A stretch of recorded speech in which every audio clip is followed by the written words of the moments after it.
సుమారుగా 3 సంవత్సరాల క్రితం నేను ఖమ్మం పట్టణానికి మీటింగ్కి వెళ్ళాను. కోవిడ్ దినాల్లో రెగ్యులర్గా మన లైవ్ చూసిన ఒక కుటుంబం మధ్యాహ్నం పూట నన్ను వారి కుటుంబానికి ప్రార్థనకు ఆహ్వానించారు. నేను ఆ ఇంటికి వెళ్ళక మునిపే ఆ ఇంటి యజమానురాలు గూర్చి, ఆ తల్లి గూర్చి చాలా విషయాలు విన్నా. నేను విన్న విషయం, ఆ తల్లి కన్నీటి ప్రార్థనా పుర్రాలని, రోజుకొచ్చి 7-8 గంటలు ప్రార్థనలో గడిపిద్దని, తను వెళ్ళే మందిరంలో అది సుమారుగా 1000 మంది ఆత్మలు కలిగిన మందిరం.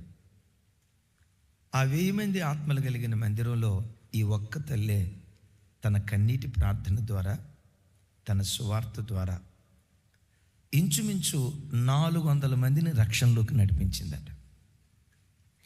వాళ్ళ బంధువుల్లో కొంతమంది ఇక్కడ మన చర్చికి, అలాగే ఉప్పల్ చర్చికి వస్తారు. 1000 మంది ఉన్న సంఘంలో దరిదాపుగా 400 మందిని, ఇంకా ఆయా సంఘాలకు వెళ్ళే ఆ ఒక్క తల్లే ప్రభు కృపను బట్టి 700 మందికి పైగా ఆత్మలను రక్షణ మార్గంలోకి నడిపించిందట. ఇవన్నీ నేను విన్నాను. వాళ్ళ కుమారుడు వరుస అయ్యే ఒక సహోదరుడు రెగ్యులర్గా మన లైవ్ చూస్తారు. వారి పాప మన మందిరానికి వస్తుంది, ఏంజిల్ అని. సరే, ఆ తల్లితో మాట్లాడదాం, ఆ తల్లి ప్రార్థన జీవితాన్ని గురించి ఇంకెక్కువ తెలుసుకుందాం ఆశతో ఆ ఇంటికి వెళ్ళాను. కొద్దిసేపు ఆ ఇంట్లో ఉన్న ఓ తెలియని దైవికమైన ప్రసన్నత, దేవుడే ఈ ఇంటిలో ఉన్నాడు అన్న ఒక తెలియని ఆధ్యాత్మిక అనుభూతి అన్నీ మాట్లాడిన తర్వాత ఆ తల్లి, బాబు నా కొరకు ప్రార్థన చేయండి అయ్యా అన్నారు. సరే, ప్రార్థన చేసే ముందు ఒక మాట అడిగా, అమ్మా దేని కొరకు ప్రార్థన చేయమంటారు? దేని కొరకు ప్రార్థన చేయమంటారు? అమెరికాలో కూతురు ఉంది కదా, అల్లుడు ఉన్నారు కదా, వాళ్ళ కొరకు ప్రార్థన చేయమంటారా? మీ కొడుకు ఇక్కడ లాయర్గా ఉద్యోగం చేస్తున్నాడు కదా, ఆ బాబు కొరకు ప్రార్థన చేయమంటారా? లేదు మీ ఆరోగ్యం కొరకు ప్రార్థన చేయమంటారా? దేని కొరకు ప్రార్థన చేయమంటారు అన్నట్లుగా ఆ తల్లిని అడిగాను. ఆ తల్లి నా వైపు చూసి అన్న మాట ఏంటో తెలుసా? అయ్యా, ప్రతిరోజు యేసులాగా నేను బ్రతికేటట్లుగా నా కొరకు ప్రార్థన చేయండి అయ్యా. నేను బ్రతుకుతున్న స్థలాల్లో ప్రజలు నాలో యేసును చూడాలి, నాలో ప్రజలు యేసును చూడాలి. యేసుక్రీస్తును కళ్ళతో ఈ ప్రజలు నేను చూడలేదు, కానీ ఆ యేసుక్రీస్తు గుణగణాలు ఎట్లా ఉంటాయో, ఆయన పరిశుద్ధత, ఆయన ప్రేమ, ఆయన మంచితనం, ఆయన సాత్వికం, ఆయన ఓర్పు నా మాటలో కానీ నా నడకలో కానీ ప్రతిదినం యేసుక్రీస్తును నేను ప్రజలకు చూపించేటట్లు, యేసులాగా బ్రతికే కృప దేవుడు నాకు అనుగ్రహించేటట్లు నా కొరకు ప్రార్థన చేయండి అయ్యా అంది. ఓ రకంగా నా నోటి మాట రాలా. ఆ తల్లిని అలాగే చూస్తా, ఏం కోరుకుందరా? యేసులా బ్రతకాలి, యేసులా జీవించాలి, నా ప్రవర్తనలో నా మాటలో యేసును కనపరచాలి. క్రైస్తవ జనమా, ప్రభు దగ్గరికి వచ్చిన ప్రతి బిడ్డ తన జీవితంలో ఈ గురి కలిగి బ్రతకాలి. నా పిల్లలు ఆఫీసర్లు అవ్వాలి, అవుతారు, అది వేరే విషయం. తలమానికగా మేము బ్రతకాలి, అవుతారు, అది వేరే విషయం. కానీ వీటి కొరకు కాదు క్రైస్తవుడు పరిగెత్తాల్సింది, వీటి కొరకు కాదు ఉపవాసం ఉండాల్సింది, వీటి కొరకు కాదు దేవుని సన్నిధిలో దేవుని వాక్యం వినేది. ఓ క్రైస్తవుడు దేవుని యొద్దకు వచ్చిన వాక్యం విన్నా వీటంతటి వెనుకున్న ప్రధాన గురి ఏంటో తెలుసా? ఈ భూమి మీద యేసులాగా బ్రతకాలి. ఈ ప్రజలకు యేసుక్రీస్తు వారు ఎలా ఉంటారో ఈ అన్య ప్రజలకు నేను చూపించాలి అనే ఆ గురి, ఆ దర్శనం, ఆ బర్నింగ్ డిజైర్ ప్రతి గుండెల్లో గూడు కట్టుకున్నాను గాక. ఎందుకు యేసులాగా మనం బ్రతకాలి? అసలు యేసులాగా మనిషి బ్రతకకుండా ఎందుకు మారిపోయాడు? యేసులాగా బ్రతకాలంటే మనం ఏం చేయాలి? త్వరగా కొన్ని విలువైన మాటలు చెప్తాను. దేవుడు ఏదెను తోటలో తొలిటి మానవుడు ఆదామును కలుగు చేసినప్పుడు బైబిల్లో చక్కటి మాట రాసింది. తన పోలిక చొప్పున తన సారూప్యము చొప్పున దేవుడు నరులను చేశాడు. ఆదాము ఎలా ఉండేవాళ్ళు అంటే దేవుడు ఎలా ఉండేవాడు యాజ్ ఇట్ ఈస్. కొన్నిసార్లు అవ్వమ్మ ఏదైనా తోటలో దేవుడు ఆదాము సంచరించేటప్పుడు ఎవరు ఆదాము, ఎవరు దేవుడు, కొన్నిసార్లు ఆ తల్లికి అర్థం కాక ఆదాము ఎవరు, దేవుడు ఎవరు, కన్ఫ్యూషన్ అయిపోయేదట. కారణం ఏంటంటే దేవుడు ఎలా ఉండేవాడో యాజ్ ఇట్ ఈస్ తొలిటి మానవుడు ఆదామును కూడా దేవుడు అదే రీతిగా కలుగు చేశాడు. అందుకని లోకాసు వార్తలో వినండి వంశావళి గురించి మాట్లాడుతూ దావీదు, యెషయి, ఓబేదు ఈ వంశావళి మాట్లాడుతూ లాస్ట్ ఆదాము దగ్గరికి వచ్చేసరికి ఏమని అంటాడు తెలుసా? ఆదాము దేవుని కుమారుడు అని రాసింది. ఒకసారి చెప్పండి, ఎవరి కుమారుడు? ఓసారి ఇలాగే ఓ చోట డెలివరీ అయితే ప్రార్థన చేయటానికి వెళ్ళాను. ఆ బిడ్డను ఎత్తుకొని ఈలో పక్కెంటోళ్ళు అడిగారు, ఉంటారు కదా అమ్మలక్కలు, అన్నయ్య ఈ పుట్టిన బిడ్డ ఎవరిలాగున్నారో ఒకసారి చెప్పండి అన్నయ్య అన్నారు. నాకు తెలుసు కొంచెం వయసు పెరిగే దాకా మనం ఏం చెప్పలేం, కొంచెం రూపాంతరం చెందుతుంది. ఓ 2-3 సంవత్సరాలు వచ్చిన తర్వాత చెప్తాం. కానీ వీళ్ళు వదిలిపెట్టేటట్లేరు. అన్నయ్య ఎవరులాగున్నాడు, అన్నయ్య ఎవరులాగున్నాడు, వాళ్ళ అమ్మలాగున్నాడా, వాళ్ళ నాన్నలాగున్నాడా అని వాళ్ళ అమ్మ వైపు చూస్తున్నారు, వాళ్ళ నాన్న వైపు చూస్తున్నాడు. వాళ్ళ నాన్న కూడా నా వైపు అన్న నోటి నుంచి ఏ వస్తుందో, ఎవరులాగున్నారని చెప్తారో అన్నట్లుగా చూడండి ఎంత ఆతృతగా చూస్తున్నాడు. సరే, ఒకంత నిజం ఉంది, ఒకంత వాళ్ళ కంటి తుడుపు కూడా ఉంది. ఆ బిడ్డని ఎత్తుకొని, తమ్ముడో మీ ఓడి ముక్కు అచ్చం నీ ముక్కులాగే ఉంది తమ్ముడో, ముఖం కూడా అచ్చం నీ ముఖంలాగే ఉంది తమ్ముడు అని అంటే, ఆ తమ్ముడు ముఖం అంతా చూసారా 1000 వాట్స్ బల్బు వెలుగుతున్నట్లుగా వెలుగుతా అసలు ఆ ముఖంలో ఎట్లుందంటే, ఆస్కార్ అవార్డు గెలుచుకున్నవాడు కూడా అంత సంతోషించడం, సివిల్స్లో ఫస్ట్ ర్యాంక్ సంపాదించినవాడు కూడా అంత సంతోషించడం. అచ్చం నీ పోలికే తమ్ముడు, ఆ ముక్కు అచ్చం నీకులాగే ఉందంటే, అన్నా నేను కూడా అదే అనుకున్నాను అన్న, నా ముక్కులాగే ఉంది కదా, ఎంత సంతోషించాడు. నా ప్రభు బిడ్డలారా, పరలోకపు తండ్రి కూడా నేను చేసే ప్రసంగాలను బట్టి ఆయన సంతోషిస్తారో లేదో తర్వాత, నీవిచ్చే ₹1,00,000 కానుకను బట్టి దేవుడు సంతోషిస్తారో లేదో తర్వాత, ₹1,00,000 ఖర్చు పెట్టి స్వార్థ సభలు ఏర్పాటు చేస్తే ఆయన సంతోషిస్తారో లేదో తర్వాత, నువ్వు లోకంలో బ్రతికేటప్పుడు వీళ్ళు క్రీస్తులాగా బ్రతికేవాళ్ళురా, వీళ్ళ మాట తీరు క్రీస్తులాగా ఉంటుందిరా, వీళ్ళు అపవిత్రులు కాదు, వాళ్ళు ఆరాధించే క్రీస్తు పవిత్రుడు కదా, వీళ్ళ ప్రవర్తనలో పరిశుద్ధత కనపడుతుందిరా. యేసుక్రీస్తు వారు సాత్వికుడు కదా, వీళ్ళు చెగడగొండ్లు కాదు, వీళ్ళు గయ్యాలోళ్ళు కాదు, కొట్లాడేవాళ్ళు కాదు. యేసుక్రీస్తు ఎలా శాంతమూర్తో, యేసుక్రీస్తు శాంతమూర్తత్వాన్ని ఈ ప్రజల్లో చూస్తున్నామని అన్ని జనులు మాట్లాడుకుంటూ ఉంటే, అచ్చం వీళ్ళ ప్రవర్తన యేసును పోలిన ప్రవర్తనగా ఉందని అన్ని ప్రజలు మాట్లాడితే, పరలోకపు తండ్రి ఆ మాటలు విని పరవశించటం ప్రారంభిస్తాడు. అయితే ఒక మాట తెలుసా, ఆదాము దేవుని పోలికలో దేవుని సారూప్యంలో సృజించబడ్డాడు. పాపం ఎప్పుడైతే ప్రవేశించిందో ఆదాము దేవుని పోలికను, దేవుని సారూప్యాన్ని కోల్పోయి ఇదిగో ఈ పోలికకు వచ్చాడు. విన్నారా? అంటారు కదా కొన్నిసార్లు, ముఖం ఎప్పుడైనా అద్దంలో చూసుకున్నావా అని అంటారు, చూసారా? ఆ దైవికమైన పోలికను కోల్పోయి ఇదిగో ఈ పోలికలోకి వచ్చాడు సుమి. అయితే ఇంకొక విచిత్రం చెప్తాను. ఆదాము కోల్పోయినా పుట్టే ప్రతి బిడ్డ, ప్రసంగి గ్రంథంలో ఒక స్థలంలో అంటాడు, దేవుడు నరులను యథార్థవంతులుగానే సృజించను గాని నరులు తంత్రములను కల్పించుకున్నారు అంటాడు. ఒకసారి నాతో కలిసి చెప్పండి, దేవుడు నరులను యథార్థవంతులుగానే సృజించెను. ఎలా కలుగు చేశాడట? 7వ వచనం, 7వ అధ్యాయం 29వ వచనం. Thank you. నాతో కలిసి చెప్పండి, ఇది ఒకటి మాత్రము నేను కనుగొంటిని.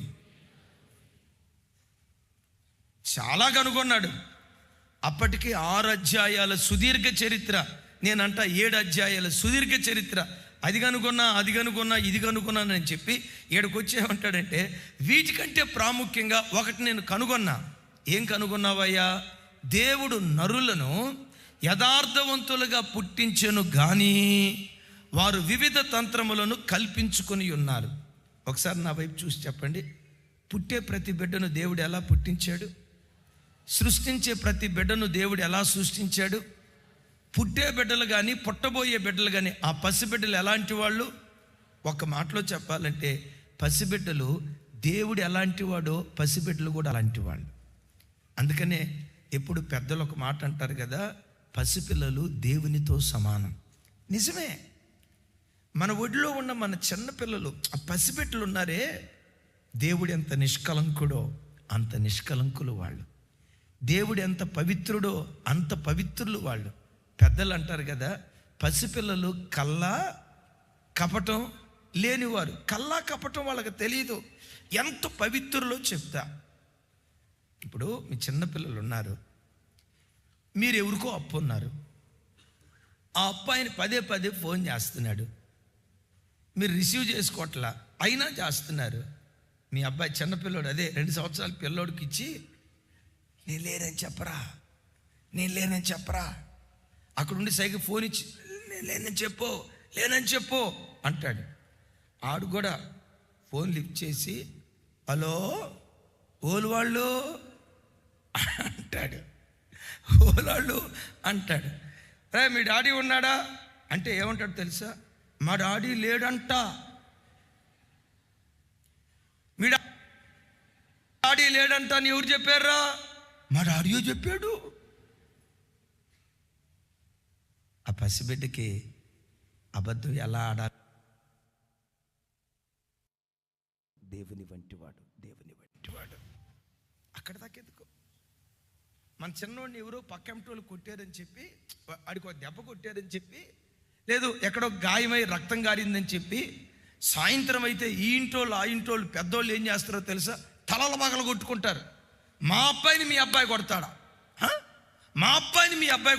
అదిగో ఒంటి మీద వాతలు కూడా పడ్డాయి. నా కొడుకును వాతలు పడేటట్టు కొట్టారంటే, వాతలు పడేటట్టు కొట్టినందుకు వాళ్ళు వీళ్ళ తలకాయలు పగలు కొడతారు. పోలీస్ స్టేషన్ చుట్టూ తిరుగుతారు. తెల్లారిందా, పిల్లలు స్కూల్కి వెళ్ళాలా, ఈడు బ్యాగ్ తగిలించుకొని ఆయన పిలుస్తాడు, రే రమేష్ వెళ్దాం స్కూల్కి రారా. వాడు వస్తాడా?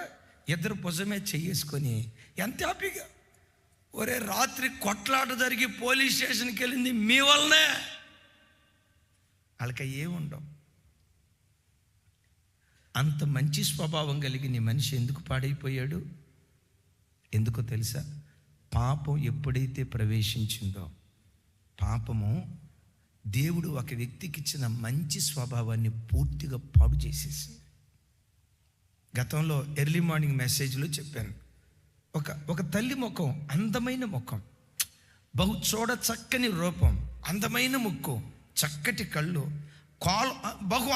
బహు చక్కటి రూపం. నేను అంటాను, అంత అందమైన రూపం మీద యాసిడ్ పూస్తే నీ స్వభావం మంచిదే, కానీ నీలో పనిచేసే పాపం ఉందే నిన్ను ఒక వికృతమైన దానిగా మారుస్తుంది, నిన్ను ఒక వికృతమైన వాడిగా మారుస్తుంది. ప్రతి వారిని దేవుడు యథార్థవంతులుగానే సృష్టించాడు, కానీ జీవితంలో ప్రవేశించిన పాపం ఒక వ్యక్తిని వికృతమైన వాడిగా మార్చింది. ఇంకా మీకు అర్థం కావటానికి చెప్తాను. పిల్లలు ఉన్నారు అమ్మా, మీ పిల్లలు, వాడు 1వ తరగతి చదివేటప్పుడు 2వ తరగతి చదివేటప్పుడు చక్కగా మీ పక్కలో పండుకునేవాడా లేదా? అయ్యా మీ పక్కలో పండుకునేవాడా లేదా? డాడీ అని మీ కొంగు పట్టుకొని తిరిగేవాడా లేదా? ఆయన అడిగితే నీ హీరో ఎవరు అంటే మా డాడీయే అంటాడు. హీరోయిన్ అనే మాట నేను అనలేను, కానీ ఆ దరిద్రపు మాట ఎందుకు? మీ హీరో ఎవరయ్య అంటే మా మమ్మీ డాడీయే అంటారు. విచిత్రం చూడండి, 7వ తరగతి వరకు mummy mummy mummy mummy mummy. ఇంకొంతమంది పిల్లలు ఉంటారు, ఆడు బాత్రూమ్కి వెళ్ళేటప్పుడు కూడా పుణ్యాత్ముడు అన్నాడా? ఆడు ఏమంట 10వ తరగతిలో అడుగు పెడతాడో, ఏమంట ఇంటర్మీడియట్లో అడుగు పెడతాడో, అమ్మ అమ్మ నా పెదాలు, మమ్మీ మమ్మీ అని తహతహలాడి నా హృదయం ఇప్పుడు అమ్మను శత్రువులాగా చూడటం ప్రారంభిస్తాడు.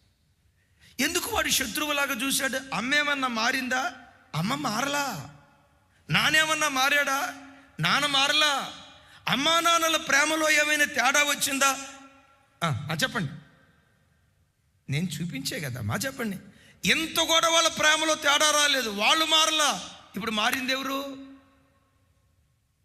ఈడు కూడా ఎందుకు మారాడు? ఈడేం చెడ్డోడు కాదు. వీనిలో ప్రవేశించిన పాపం ఉందే, వీనిలో ప్రవేశించిన అపవిత్రం ఉందే, విత్రత ఉందే, వీనిలో ప్రవేశించిన ఆ చీకటి జీవితం ఉందే. ఒకప్పుడు అమ్మ అమ్మ అమ్మ అమ్మని ఆ ప్రేమించే ప్రేమతో కూడుకున్న స్వభావం ఇప్పుడు ఎందుకు ద్వేషంగా మారిందో తెలుసా? వానిలో ప్రవేశించిన పాపం. అయ్యా నా వైపు చూడండి. నా పరిశోధనలో ఇప్పుడు ప్రసంగి గ్రంథకర్త ఆ మాట అన్నాడు కదా, ప్రసంగి గ్రంథక ఆ మాట అన్నాడు కదా. నా పరిశోధనలో వీడు పూర్తిగా చెడ్డోడు అని చెప్పుకోవటానికి ఎవ్వడూ లేడు. ప్రతి వ్యక్తిలో మంచితనం ఉంది. అట్ ద సేమ్ టైం ఈ వ్యక్తి పూర్తిగా మంచోడు అని చెప్పుకునే వాళ్ళు లేరు.